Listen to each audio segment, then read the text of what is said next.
Alright, y'all, it's D-Lo again. So, I'm just gonna cut straight to the chase. Canelo Alvarez got a win over Billy Joe Saunders, a fight that a lot of people, the vast majority, expected him to win going in. Not so much because Canelo is so great, but because Billy Joe Saunders just was never that good. It wasn't expected to be able to be that guy to beat Canelo Alvarez. Now, with that being said, Canelo went out there and got the job done in impressive fashion with the way he got the stoppage. He had his spots in that fight to where he looked confused, befuddled, and unsure of what to do next. But at the end of the day, what matters is the ending result. Now, with that being said, you can't discount or dismiss everything that took place leading up to that. And when you start thinking about other fighters that could be potential opponents, and when you start thinking about fighters who Canelo has kind of shied away from fighting, it's hard not to take into consideration the things you see in that fight. Now, I'm not going to get off of this Demetrius Andrade thing. You know why? Because I have kept saying, I've been saying for years, Canelo doesn't want to fight this guy.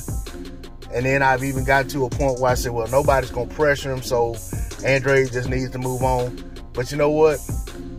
On this little channel right here, I'm not gonna let it die down. Canelo Alvarez, this man has been in and around your division for the better part of 10 years, and you've stayed away from this guy. Demetrius Andrade is there. It's clear to anybody who looks at it objectively that he has a style that will give you problems, and you want no part of that. You made that clear. You voiced that in the past. Now you're discounting the man, saying he hasn't fought anybody. He's a joke. His style, he fights like crap, whatever the case may be.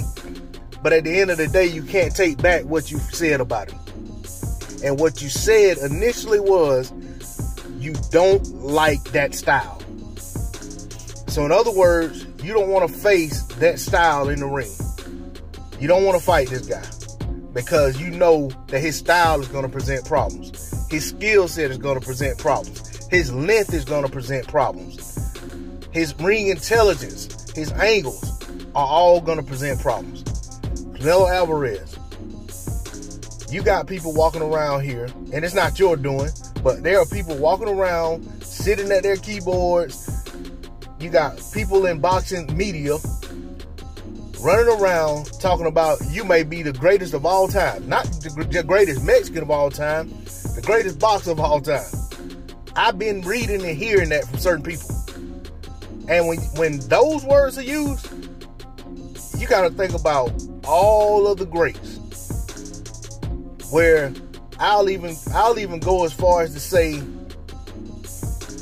I definitely don't even see him as the greatest Mexican of all time. So let alone the greatest of all time, period. So for me, I understand that that's all opinionated and everybody's entitled to their opinion. But at the end of the day, for me to even see Canelo as an all-time great, period, I got to see more. I'm not going to sit here and act as if, you know, a lot of these people that he has on his resume weren't over the hill or weren't put in a clause or a catch weight or stipulations that put Canelo at an advantage. I'm not going to act as if his win over Kovalev didn't come in a fight in which Kovalev was coming off of a fight that he looked on the verge of being stopped by Anthony Yarde and then had a quick turnaround to get ready for the fight and had a weight stipulation put on it. I'm not going to act as if that stuff didn't happen. At the end of the day, not only do I want to see Canelo Alvarez give Demetrius Andrade a fight, I want to see Canelo give Demetrius Andrade a fight without any stipulations beyond what's contracted, what would be contracted by the sanctioning bodies, that the sanctioning bodies would ask for. I don't want to see any kind of rehydration clause. I don't want to see any kind of special request for gloves, ring size, a short offer where basically Canelo gives him 6 weeks to train. None of that stuff. I want to see Canelo Alvarez give this man a fair shot at a fight in which the terms make sense. You know, anything other than that, I gotta say, Canelo Alvarez just doesn't feel confident that he can beat this man. I gotta say that Canelo Alvarez sees Demetrius Andrade as too much of a threat and reminds him too much of Erislandy Lara, because that's what I see.